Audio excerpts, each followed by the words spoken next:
This is Coffee, Country, and Cody. Cock-a-doodle-doo. It's us on a Friday. Hope you're holding up better than we are. We look great in HD, don't we? We do look good. Just don't come in too tight, Joel. Joel Wilson's in master control. Yeah. Andy Nyes, our studio director. Charlie Matos. Kelly Sutton. Hi. I'm Bill Cody. Welcome to it. Great to celebrate Friday with you. We're going to the Grand Ole Opry stage here in a little bit with Craig Morgan, and that ain't going to be me. And speaking of the Opry stage, our 8 o'clock hour guest is making his debut. A funny man and a preacher's kid that I can't wait to catch up with. We just share that in common. That's kind of fraternity, sorority sort of thing that if you run into somebody, well, Renee, your wife is a preacher's kid. She is a preacher's kid. Yeah, it's an interesting breed, a preacher's kid. Yeah. Somebody said you get better, you just never quite get well. Yeah. Well, growing up Catholic, that's not a thing. Oh, that is true. Or if it is, it's really bad. Actually, I have a friend, and her dad is a Catholic priest because he got married and had children, and then when his wife passed away, he went into the priesthood. That happens, yeah. We need priests. They will take you at any age. That's My right. grandmother always wanted me to be a priest. Really? Yeah, I think I would have been a good one. You would have been the fun one. It's not too late. Thank you. You would have been the fun one. I don't know if you would have been a good one. It's not too late. That's something. That's a valid point. You got to go to seminary first. Yeah, listen, I got an 11-year-old at home. There's some days that the seminary would sound pretty good. I could take a break from all of this and just pray. But Andrew Stanley is his name, and he's debuting at the Opry. We're excited for him, and he guests with us this hour. That's right. All right, coming up in just a little bit, we know Jelly Roll has been on a health journey, and he has hit a new milestone. We're going to talk about that. Another milestone in his weight loss journey. But he's lost 100, right? Over 100 now. Okay. Yeah. I mean, the number, when I saw it, I went, whoa. So get ready for that. All right. Ashley McBride is becoming a doctor, not the kind that you think. Shabuzi is going to the Derby. And we now have a bird who knows how to fish using bait. I can't wait to see that. It's really cute. Stay tuned.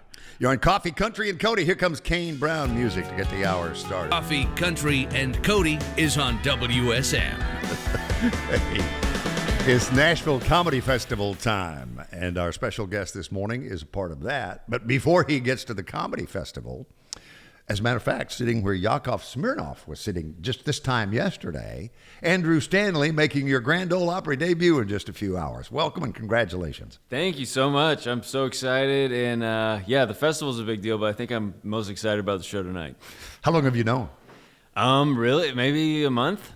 Okay. And how did you get the news? My management called me, and they were like, we have some big news. And they didn't even tell me that they were working on it. And they were like, you know about the Grand Ole Opry? And I was like, yeah, I do. Familiar. And they're like, well, you're performing there. And I was like, oh, my gosh. I called my wife in the room. She's Colombian. She goes, what is that? And I'm like, oh, I got to show you some stuff. Get ready. Well, we have found with artists through the years that, they can sell out arenas, they can have a number one record, but until they play the Opry, especially for family, there's something so validating about that. And like your dad's a pretty big deal. Does he get how big a deal this is for you? He's driving here right now. Okay. He and my mom wanted to come, so they're driving up today. And my sister-in-law is the one that freaked out the most because she was like, oh my gosh, we used to drive to Nashville all the time growing up and go to those shows. I can't believe you're going to be on. She's like, tell me when the lineup comes out. I know all the people. So how many backstage passes have you been asked for? Oh, no, we're not going crazy. I don't like a ton of people back there. I think my parents are coming back and then some couple friends. Don Schlitz has on one of his social media posts, he said, he did a little aside at the end. It goes, still trying to find out what goes on backstage. That's exactly right. That's exactly right. Have you guys seen some big groups come back from people bringing their whole town? I would say probably Jelly Roll has to be the one that rolls the deepest. And he's from here, which is funny because it's like everyone could have gone to the Grand Ole Opry a million times, but friends, family, extended family, somebody that once met him at a gas station, they're all backstage. There's a great young songwriter from Grand Prairie, Alberta, Canada, named Tennille Towns, and like pretty much her entire they chartered a flight. They had 138 people fly from her hometown to the Grand Ole Opry, so that's a good one too. Yeah. That's a long way. That is a long way. Atlanta's a little easier. The longer you're coming from, the more people you should be willing to bring. Absolutely. But so when did comedy become the thing for you? Comedy became a thing for me. I went to Auburn, got a finance degree, and moved to Atlanta, got a finance job, and was just like, I don't think this is it.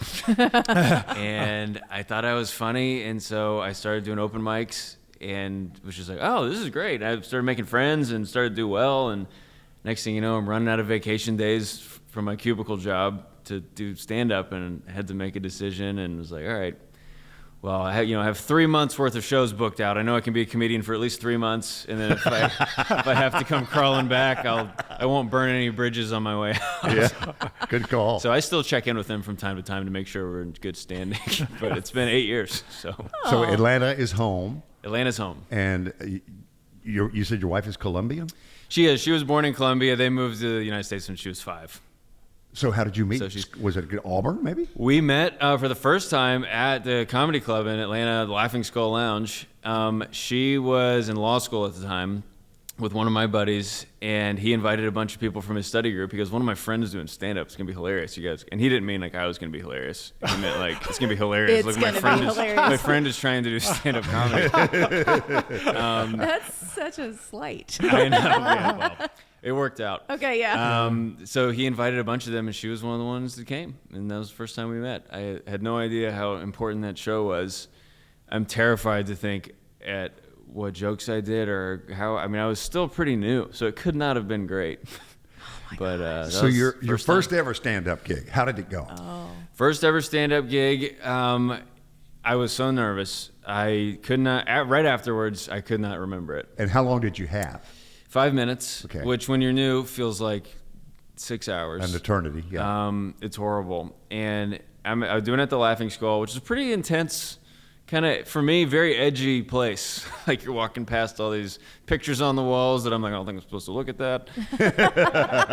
And, not a lot of clean comedy going on. And I'm, 19th out of 25 comedians doing 5 minutes. And I lived walking distance from there at the time, and I did not want a bunch of friends to come see me because I was like, this can be humiliating if it doesn't go well. So I remember I told my 2 roommates like an hour before so they would not have time to invite anyone else. And so they came, and it went pretty well.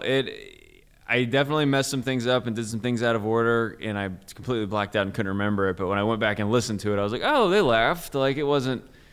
My whole fear was I didn't want to be memorably bad. Yeah. Like, I'm fine to be regular bad. It's great. As long as they're not talking about me on the drive home. And that's the thing about if you've ever been to a stand-up comedy open mic, you have to be pretty crazy to be the one people are talking about on the way. You see some stuff, people coming out in outfits and jumping around, and, you're like, this guy wandering off the street, what's going on? I was comforted after the first 15 comedians. I was like, oh, they're not going to talk about me on the way home no matter what. It's like being in a race. I just don't want to be last. That's it. Yeah. Just don't want to be last. I just don't want to fall. That's right. Yeah. So you and I share preacher's kid status together. Oh, yeah. Give us your... I could tell that. Just from when we shook hands, I felt it. Give us your family background. Family background, yeah. Granddad and dad and great-great-granddad, I've been told. All pastors. And, my dad and my granddad, both pretty well-known pastors, especially in the South. And how would they know them for people who are listening? my granddad is Dr. Charles Stanley. My dad is Andy Stanley. So it's tough to find me on Google right now. I'm constantly battling my dad for the SEO. So I'm constantly strategizing against him, how to get bumped up on them. That's great. Your granddaddy was adored all over the world. Oh, my goodness. Lived a long, rich life, and in his 90s, I want to say, when he passed. recently. Yeah, in his 90s, lived into his 90s, and was still preaching. Yeah. Never stopped. He said, he would say, retirement's not biblical. And I'm just like, well, Gramps, neither are like toilets and stuff, but like we invented some good stuff that we're allowed to do, I think. But he just didn't want to stop. But being in that environment where they're public speakers, that must have helped at some point with your comedy and your comfort People level. always assume it's like, oh, it must have been easy for you becoming a public speaker after growing up around it. I'm like, no, like I resisted it my whole life. There's a reason I went into finance. People are always asking me, you're going to be a preacher, be a family business. I'm just like, no, I have no interest. And there was no pressure from that from inside the house. My dad, having grown up in a similar situation, kind of knew what it was like to have that pressure put on you. So they were never pressuring any of us. And I think he regrets that because none of us became preachers. But my sister's in ministry, so we'll take that. But, what was it like the first time they were in the crowd to see you? Oh, well, it's they were so proud of me for doing it because they knew how out of my comfort zone it was. And I don't think they had a feeling like, oh, Andrew will be really successful at this. Be like, that's awesome. Andrew's trying this thing that everybody's afraid of. And so eventually I let them come. I was doing an open mic. I was only allowed to do open mics. It's not like comedy's so hard because you when you're starting, you are only able to do the hardest shows. You do not get to get in front of a good audience. It's kind of like boot camp, isn't it? I imagine, yeah. You're only in front of the worst audiences until you're good. But you're trying to get good in front of the least helpful audiences of all time. Oh, gosh. And so inviting people early on is hard. One, because you're like, I'm 5 minutes of this 2.5-hour show, and I have no idea what the other minutes are going to be like. So I think my parents came to see me at the Punchline in Atlanta, open mic, and it was. I invited them because it was a competition and it was audience vote.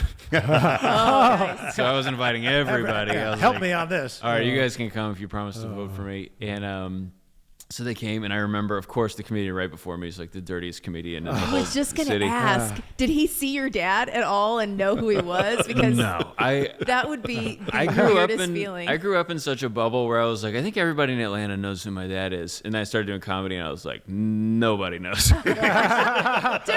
Only my circle cares about this at all. Different clientele. And so every now and then, comedians in the scene would get a whiff and be like, wait, so somebody told me, are you like... Is your dad like from Morgan Stanley or something? Like, no, close, not quite. I wish. Gosh, I would not be with you guys if it was that. Reverend Morgan Stanley. Yeah. Gosh, that's fun. So, gosh, that'd be better. That's But Andrew Stanley on Coffee, Country, and Cody, debuting in a few hours at the Grand Ole Opry as a part of the Nashville Comedy Festival. I was just looking to be playing the Lab at Zany's on Saturday night.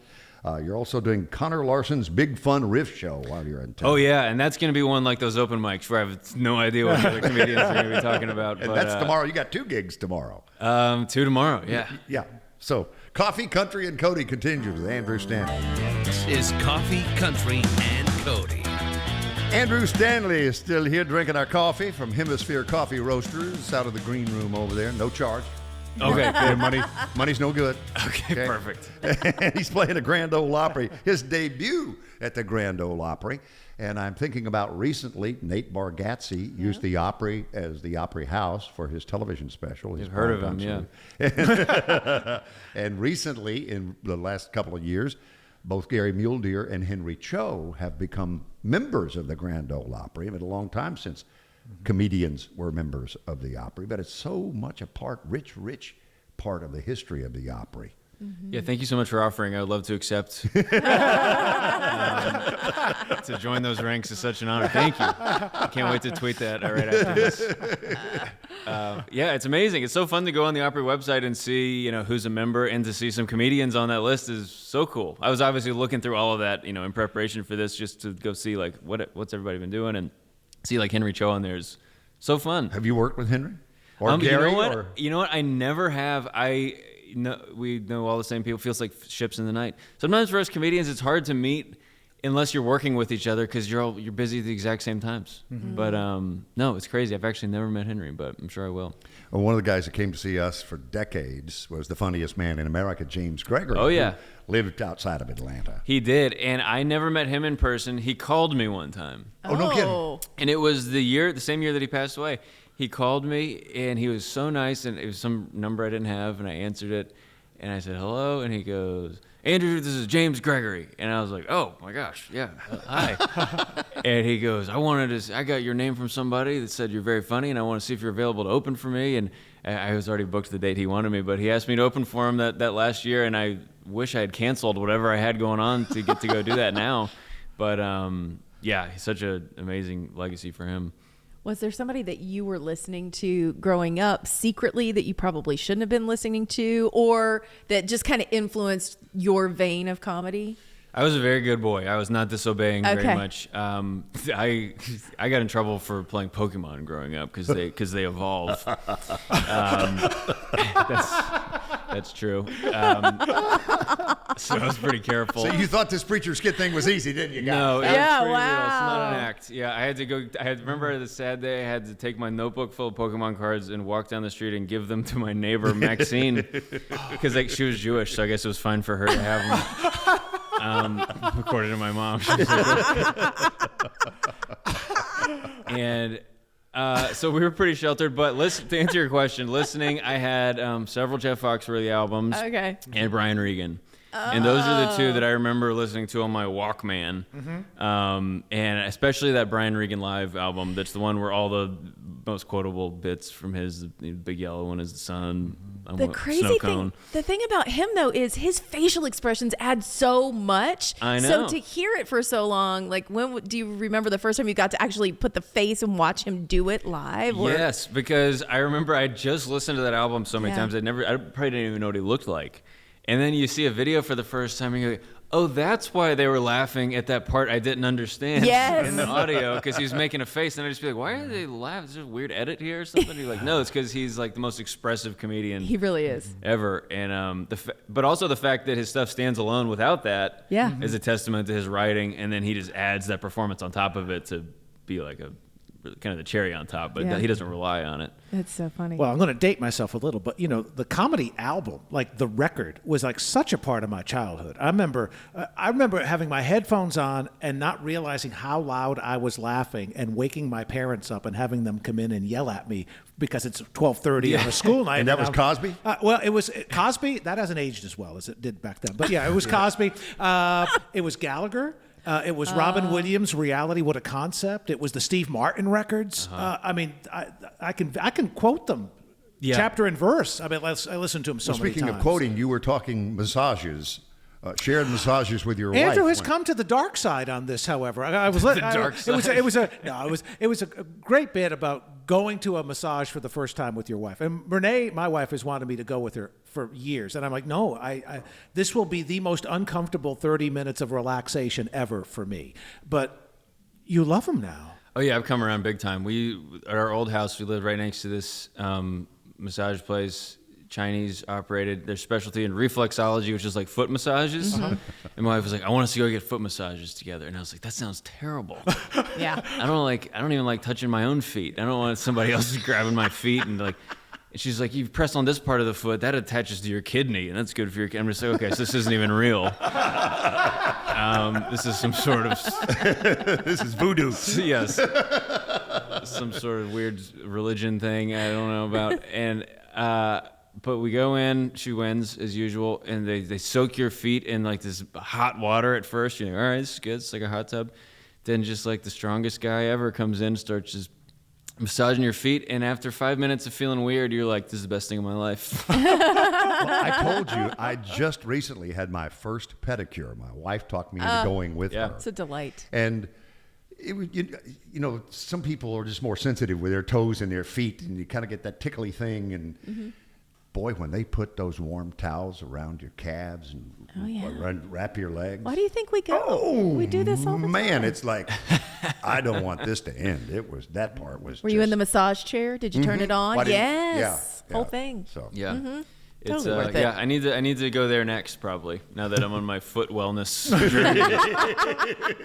That's probably the logical next. Hey, next level. closed-toed though on the Opry stage. Only closed-toed shoes. Oh, is that a rule? Yeah, What it's a are, rule. okay, I don't know any of these rules. I'm so glad you said Oh, that. you could get a splinter from the circle. It's I old only- wood. I only brought my Chacos on this trip. Aw. I'll have to go. We've got some boots we can find for you across Okay, there in the good. Opry Yeah. shop. on the Assembly Food Hall stage this morning in the Acuff House, the Simply Superior studio on the Opry Plaza, our friend Andy Stanley is debuting at the Grand Ole Opry, and he's playing the Lab at Zanies as a part of the Nashville Comedy Festival. And you can, your website's a place to go to follow where you're going to be across the country. I saw you had a private event coming up in Lexington, so you kind of keep it in this part of the country for a little bit. Yeah, I'm all over. It's don't ask me where I am after like a week, because I lose track. But yeah, it's all on the So website. as an Atlanta kid, did you ever go to the Masters in Augusta? I have. I got to go 2 years ago for the first time. It rained the whole day, but it was still like one of the best days of my life. And it's so fun. I saw Tiger Woods. He was hurt, but we were watching him really struggle to hit it, but he was powering through it. And in the rain, it was pretty cool, even though it was rough. And I should tell you guys this. I got invited to go yesterday for the second half of the day by a friend, and I said, no, I can't. I got to go to Nashville that night and be in town for Coffee Country Cody. Oh. So I missed the Masters last night for this, and it was worth it. It is so fun. Have you guys been? It's amazing. I've not been. She's been like 14 we years. used to go every year. It's It incredible. is like the most beautiful place, and you're in Augusta, and you're driving there, and you're like, are you sure we're close? It is not where you expect And it to then be. you go through those gates, and it is like the Garden of Eden. Like, Yeah. oh, this is like the most perfectly manicured, beautiful place. You have to leave your phone in the car, and that itself. Really? Yeah. Yeah. So you they can't don't even want bring any it in. video or anything, or You people can't even have your phone with you in your pocket. Wow. Okay. And honestly, it's probably the only time in like 6 years that I've been without my phone for 5 hours. And felt totally okay with And that. that yeah. part of it was like refreshing too. And you're like, I feel so good. I must love golf. I was like, no, I think it's because I didn't have my phone for half a day. Well, this is WSM. There's the Opry House. This is the musical Amen Corner. I love it. I love it. There it is. It's true. I feel that. And I hope that you say, this was the best day and night of my life after you play the Grand Ole Opry here in a few hours. Well, I am really excited about it. I think it's going to be really special, and try not to forget anything up there. All right. And next time you're in town, make sure you come back and visit us. Okay? Absolutely. Thank you so much for having me. You know, Andrew Stanley is on Coffee, Country, and Cody. More Coffee, Country, and Cody is on WSM. No fear when Sister Sadie is in the house. Would you welcome Deanie Richardson, Danny Flowers, and J. Lee Roberts to Coffee, Country, and Cody from the Grammy-nominated Sister Sadie. And when you were here last, you guys were getting ready to go out there with No Fear. We did. And I want stories. We lost. What happens in Thanks for bringing it up, Bill. Well, Larry Gatlin tells this great story. The first time they were nominated, they won, and then they lost like 13 years in a row or something. After that, Well, you know, Danny's had the greatest quote is, you know what? We lost the Grammy to Billy Strings. I'll do that any day. That's a good day Yeah. to lose a Grammy. I mean, we were there, and we can't tell you stories. What happens in L.A. stays in L.A. But we had a great time. There are a lot of cool events though that lead up to it, and just the day is kind of fun, I would think, right? And memorable. Oh, it's a great time. Just the energy's so great. It's just a good time, and you know, we had really great seats. We went to the big show and had really great seats. So the girls were, you know, they were rocking out to Chapel Roan and what was the favorite performance of the night? Oh my. My favorite performance was Billie Eilish. Okay. For sure. I love Yeah. that song that she sang. She's so incredible. I think my favorite was Lady Gaga and Bruno Mars. It was really Oh, cool. that was incredible That's too. such a great And I song. might have my shown favorite thing was you guys on Tuesday morning. I woke up at home and I'm teaching like 20 students online all day, and I was like, you know, there's this kid screeching, and I'm like, I was in a room with Beyonce 2 days ago. And here I am. Keeping you humble, babe. Yeah. Keeping you humble. So what all goes into once you're nominated, when you get there, how does your schedule roll? We go. There's a party the day before, right? There's where you get your medallions, which that's like the biggest thing for So everybody's nominated gets one? everybody that's nominated. So we have these little gold medallions that, and the parties and there's friends there. All of our bluegrass buddies were there, so it's fun to hang out with them. We kind of made Bronwyn our and- own party too. We went to get our medallions. We were there for probably like 30 maybe, and then we Went to in and out. Burger. I'm aware. I follow you on social media. Hey, Bill, we are a party. Is it kind of like when you walk into something at the Grammys, does it give the vibe of being in the cafeteria in high school? Like the bluegrass kids are over here, the rock kids are over here, country's in the back. Yeah, but let me reiterate here, or elaborate. The bluegrass folks were at the buffet. Oh, good. Yes, of course they were. They were all hanging out there. I would be like, you go talk to Springsteen. No, you go talk to him. I can't talk to him. You go talk to him. Right. It's fun. Just the getting dressed up and that whole thing, and So many dresses. so many dresses and eyelashes. Oh my God! It's a good time to be a makeup artist in Hollywood. It when is. Grammys It is. roll I around. wouldn't know, but it's all good. Again, Grammy nominated for No Fear, and the album hadn't been out all that long, had it? When you got your nomination? I think it had a year, maybe. Okay. Yeah, Close to, maybe yeah. almost a year. But yeah, what an honor. I mean, for me, that's just great validation that Sure. what you're doing is working. And, you make a record and then you hope it does well. And then, like right now, we're about to release another record and hope it does well, but then you're already thinking about the next one and where can we go from here? This record we just are releasing in June, that will come out in June, is more of a bluegrass meets 90s country feel, and it's our dream record, actually, because we are country music freaks, and we love 90s country, so we're adding banjos and fiddles to 90s country, and that's what this new record is, which is what we're playing today, but No Fear was, we had just lost Del Ann and Tina, and Gina and I were just like, do we keep going, or we just call this thing, we're 10 years in, we've had a good run, should we call it? And then we decided, you know what, let's keep rolling. And we've never really had a team around us. We built management and booking and publicity and built a Sister Sadie team, if you will, and decided we were going to keep going, which is why we called the record No Fear, because listen, we're afraid that, the fans might not accept the changes to the group, and should we try that or should we not? We decided to dig in and went in with No Fear. That's why we named the record that. Yeah. And if I'm not mistaken, Danny, was your first appearance with the band on Coffee, Country, and Cody and WSM Radio? It was, yeah. We came here the day of my first show. We played at the Station Inn on November 11th. I'll never forget. It was 11/11. And it was actually the first time I've known Deanie for a long time. It was the first time I'd seen her in years, was out in the parking lot about to come in here. I was like, hey, how's it going? Let's go be on the radio. I hadn't seen Jaylee really, or Gina, or anybody in such a long time. Jaylee's first was on the Opry. Yeah. So we like to throw them right in the fire. Yeah. If you can deal with that, then You can deal with WSM. we're then- good. Either one of us. WSM is The testing ground. Yeah, it is. That's fantastic. Well, what you want to play for us? Yeah, let's do it. Well, we're going to get serious this morning, if you will. This is our new single, and Danny and I wrote this with Aaron Enderlin. And my father died a couple years ago, and I was in that building when he died. Jaylee was doing her debut solo appearance at the Opry. I didn't realize that was the day that happened. And right as we were walking out for sound check, I got a call from my brother saying that they had found him. And he was not a very good father to me growing up, or my brother. He was very abusive. And I experienced sexual abuse and emotional abuse, physical abuse. And I wasn't sure how I would feel that day when he died, because there's just so many emotions that come with, my history with him. And I'd often wondered what I would feel at that moment. And I was on my favorite, I'm going to cry, because I was on my favorite stage in the whole world. And I walked out there with her at sound check.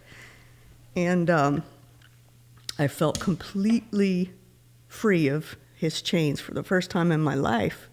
And I felt like that night at the Opry was my most favorite night ever at the Opry, because I was just playing for me. Because most nights he was listening, and he wasn't that night. So I was just felt really free for the first time in my life to play. And this title, the way you set it up so beautifully just now, is... So we wrote this song a few months after, got together to write with Aaron, and we're trying to figure out what to write about, and I'm still grieving. I did hurt. It was painful. I lost my dad, and it was also a relief. It was a lot of things. And so we get together to write this song, and we're just talking about the trauma and the abuse that just gets passed down from generation to generation. And my dad, when I approached him as an adult told me that it had happened to him. So I'm like, well, I just have a hard time understanding why you would pass that on to someone that you love, your child. So that's what the song's about. The song's about, breaking that cycle, that circle, if you will, just putting a big old break in that circle and stopping that abuse, because I'm raising my granddaughter, and that abuse stops with me. I am determined to get her to adulthood without experiencing any of that. So that's what the song's about. I would love for the focus to be more on breaking the cycle of generational trauma rather than my experiences and what I experienced with my dad. And the official title And it is, the title is fully inspired by the iconic country music song, Will the Circle Be Unbroken? which is the Opry's theme. Yes, exactly. Yeah. So it was really special for us, because of the story that she just told, and just because of the title of the song. We got to play it on the Opry like a month ago, a few weeks ago. So it's definitely, the title was inspired by that for sure, and we just thought, what if we turn this around and make it into something You were there, Kelly? more meaningful. I was there. Yeah, I was that's there right. both nights. I was there that night that your dad It's passed. called Let the Circle Be Broken. Wow. It's one of those moments, magical, that like this harmonic thing went through me with your harmonies. That kind of got that electrical buzz you get when that happens. You know what I'm talking about? That Your kinda- heart's okay though, right? You're Yeah, we don't need no more of that. good. Been a rough couple of months. Yeah. But But Sister Sadie, if you just joined us this morning, of course, that's Danny Flowers, J. Lee Roberts on vocals, Deanie Richardson on fiddle. It's just a win on every level because it's a tough subject matter to go with. But then once you get to that, it still has to be a song. It still has to be.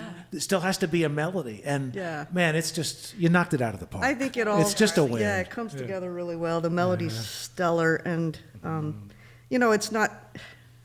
Like I said, I really would like the focus to be just on breaking that cycle and just being a good person, being kind to your children. How about that? Well, and speaking of the kids, we're getting them sugared up in the in the green room, so you guys will have a really fun rest of the day. They're supposed to be. They're supposed to be at school. We'll write him a note. It'll be fine. We're going to take a break and come back. And Let the Circle Be Broken came out last week. In fact, came out last Friday. Yep. Yeah. So, and you heard it live in a very special, memorable moment on Coffee, Country, and Cody with Sister Sadie. This is Coffee, Country, and Cody. New music live a little bit ago, just before the break. Let the Circle Be Broken, Sister Sadie on Coffee, Country, and Cody. And they're on the Assembly Food Hall stage right now. And we're going to share some more music here in just a little bit. But I think it'd be good if you just shared individually.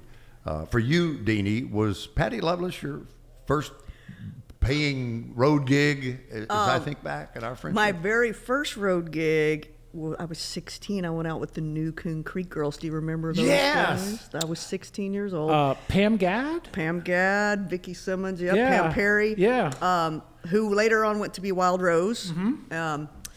But after that was Holly Dunn for 2 years. Oh, no kidding. And then Patty Loveless for like 25 years. And then And you put her in the Hall of Fame, didn't you? Well, one of the first times we met was you were playing the Opry with Mike Snyder as part of the Possum Touchers. Well, that's my claim to fame yes, right and there. famously announced as the head toucher, Well- which still to this day makes me laugh. Wait. I These kid you not. two are just learning this fact. yeah. You didn't know Oh, Deanie the was a fiddle over possum there. toucher? Well, I knew she played with Mike Snyder. I There's don't think I Deanie. knew the Hold band on. was called the Hold Possum. on. called me the head and toucher. she's On the stage. head toucher. That's the best part. Jaylee said, love that.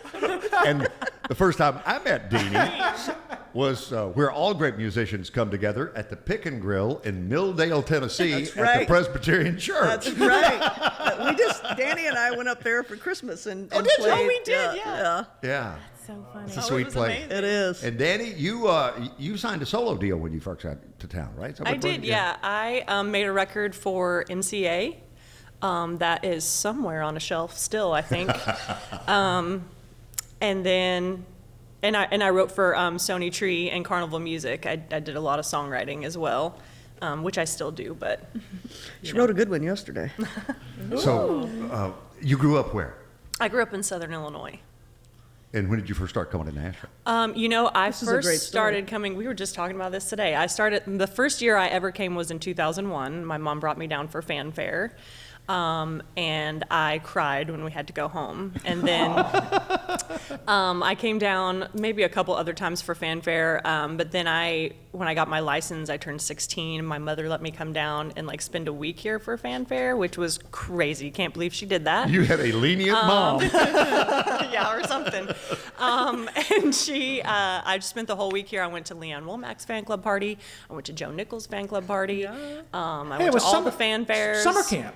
Yeah, It was pretty much. fanfare summer camp. Yeah. And then I would literally drive down here for the Opry. There was this running joke where, if I missed school on a Friday and then I would come back on Monday, they'd be like, "Hi, Danny, how was the Opry?" I skipped my homecoming dance to come watch the Patsy Cline tribute at the Opry. But I moved here when I was 17. I moved down when I was a senior in high school, and I was just waiting tables. And I, was in Leanne Womack's fan club, and she somehow found out that I had moved here, and she heard my music, which was on MySpace, which was literally just me doing covers of her songs. And I literally got a call at work one day. I was waiting tables, and I got a call from her assistant that was like, "Hey, Leanne wants to know if you would come write a song with her tomorrow." Oh, and with my Dale gosh. Dodson. And I was like, "Oh, sure." I never wrote a song in my life.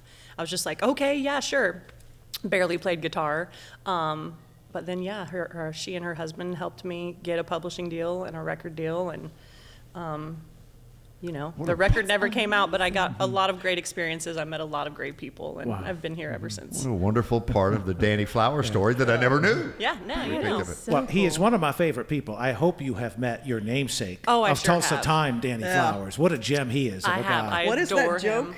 That is in town. There's a joke about Danny Flowers and Danny Flowers. I think it was a Vince Gill joke. I can't remember. Oh, that means we probably can't tell it on the air. No, yeah, he said, he was like, there's 7 Old Hickory Boulevards and 2 Danny Flowers around. And it's pretty easy to tell them all apart, is what he said. And Jay Lee sitting over there first started coming to see us, Kelly, when she was a teenager. I Yeah. don't know how old you Probably before that. You recall how old you were when you first came? When I first came to here or to the Opry? Yeah, here to Here, Coffee Country. I think I was 15. I think 15 was my first time Deanie was Yeah, with because me. I knew your folks and your Yeah. dad, famously with the Grascals. And Yeah, he's absolutely. like, "I'm telling you, she's good. You should have her on."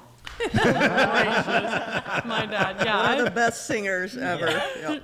I remember That's how one time, nervous I when was. you can listen to the parent. She's literally the best singer in this town. They crack me up. But yeah, I remember always, there's not a time in my life I don't remember being at the Opry. Honestly, with being with Dad coming, I think the first time I probably was there was, I think I was 2 probably, maybe. How about that? And then I just grew up back there. Did you go out with anybody before you came to Sister Sadie as far as I being did. on the road? It's actually funny. So our sound girl, her sound name is engineer. Rebecca Spear, and she had a band, and I played mandolin and fiddle in her band. I started when I was 14. I started homeschooling so I could just go on the road. And she came to me to learn fiddle Yeah. parts to play in this band. Yeah. It's such a full circle It moment is. because I played in a band with Jay Lee's dad, with Danny, when I was a teenager, Mm-hmm. and our banjo player Gina played in a band with her mom when she was a teenager, Petticoat Junction. Yeah. So, full circle. Now we're in a band with their daughter. That's so And I joined funny. when I was a teenager, Yeah. Yeah. which is wild. It's all just so full circle. It's just- And there's nobody in Sister Sadie named Sadie, so we we get that all the time. Who's Sadie? My we- dog. Oh, really? She named her dog Sadie. Oh, that's perfect. But I read somewhere that there was a Tony Rice song. Yeah, that so had that we title? were trying to find a name for the band and not having very much luck. And we all agreed on one thing. We love Tony Rice. So we started looking at Tony Rice titles to songs, and we loved that song, Little Sadie, of Tony Rice's. And then, we're like sisters. We love each other. We fight. We share eyelashes and what have you. It's gross, isn't it?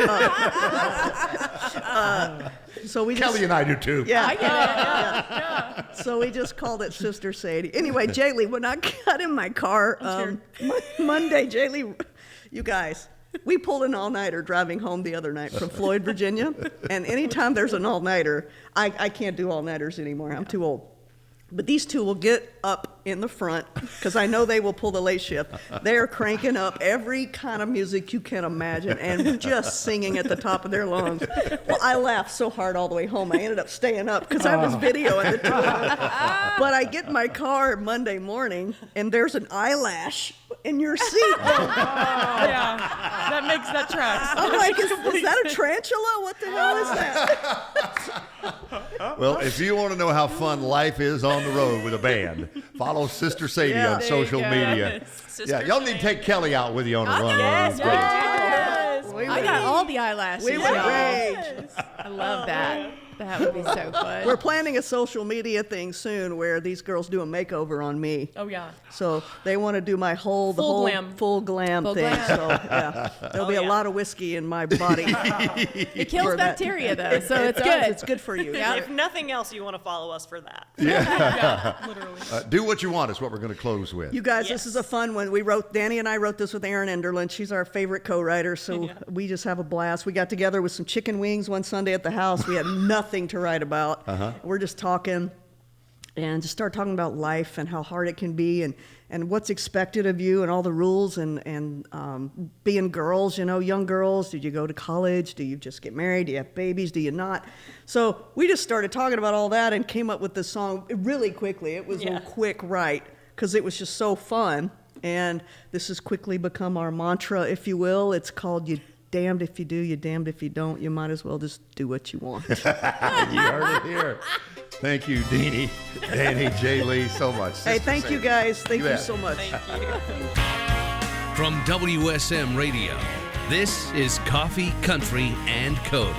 And from the Assembly Food Hall stage, wonderful morning. Andrew Stanley, who's debuting at the Grand Ole Opry with his comedy in a few hours, and Sister Sadie joining us this morning with new music, Grammy nominated for No Fear. Always fun with them. A couple of weeks they'll be out in Dale, Texas at the Old Settlers Musical Festival.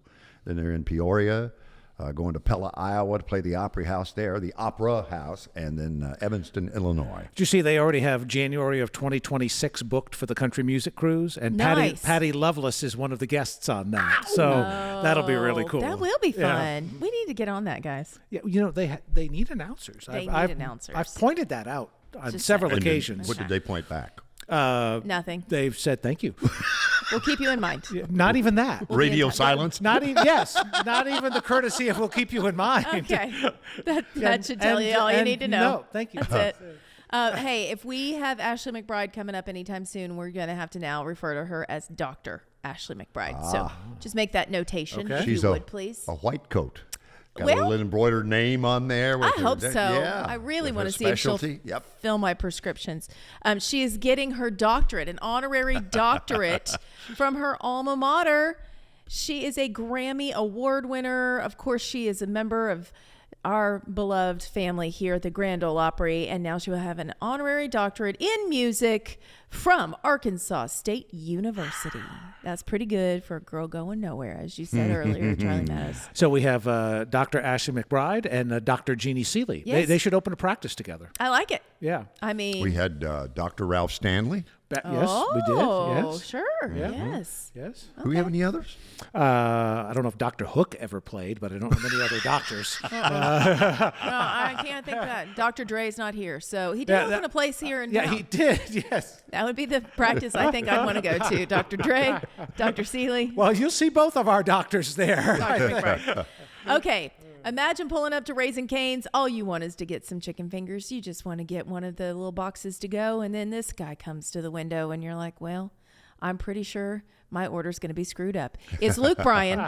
Luke Bryan was working at the drive-thru at the Franklin, Tennessee location of Raising Cane's, but it was all for a good cause. Raising Cane's has helped the Brett Boyer Foundation. And if you don't know, then Brett was his niece that passed away. She was so little. I want to say a couple of months old when she passed away from a congenital heart defect. So they established the Brett Boyer Foundation, he and his wife Caroline, and their families. And this was the partnership that happened across all Raising Cane's. They raised $1 million. So that is really, really special. I don't know how Luke did when he was working the drive-thru. Looks like people were happy. They probably got their fries. All right, one more. Shaboozie's headed to the Derby, y'all. Look out. getting a little tipsy in Louisville. I see what you see did what's there. going on. It's going to be happening May 2nd. He's headlining the invite-only event-sponsored night. It's sponsored by FanDuel, and it happens just right before the Derby. But it's like the big party that happens beforehand. Last year, Luke Bryan was actually the one that was headlining it. So Shabuzi's got a turn at it. Run for the Roses. And Lana Scott has a new song about the Derby, and she's coming in I think probably 2-3 weeks. First Saturday in May is the Derby, right. always. This is Coffee Country Cody. It's Masters weekend, which is where your husband Paul will be parked in front of the television. Correct. And we know that Brett James, our in-studio guest yesterday, He's there. He's going down. And you guys have a great weekend. You guys, too, around the world. Listen, WSM Radio at 6:50 a.m.